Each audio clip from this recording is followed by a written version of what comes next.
അസ്സലാമു അലൈക്കും വറഹ്മത്തുള്ളാഹി തആല വബറകാതുഹു.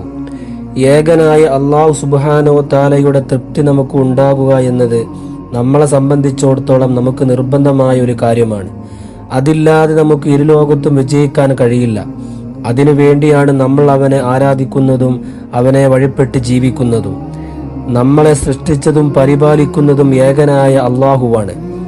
സർവശക്തനായ പടച്ച റബ്ബിന്റെ തൃപ്തി നമുക്ക് ലഭിക്കുകയും അതുവഴി അവൻ നമ്മെ സ്വർഗത്തിലേക്ക് കൊണ്ടുപോകുന്നതുമായ 2 ആയത്തുകളാണ് ഞാൻ പറയാൻ പോകുന്നത്.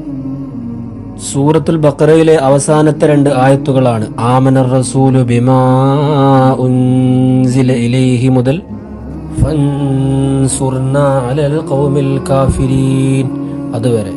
വളരെ പുണ്യമുള്ള 2 ആയത്തുകളാണ്. അല്ലാഹു സുബ്ഹാനഹു വ തആല ഓതാൻ ഭാഗ്യം നൽകട്ടെ. അതുപോലെ തന്നെ അത് ജീവിതത്തിൽ നിലനിർത്താനും അല്ലാഹു തൗഫീഖ് ചെയ്യട്ടെ. അസ്സലാമു അലൈക്കും വറഹ്മത്തുള്ളാഹി തആല വബറകാതുഹു.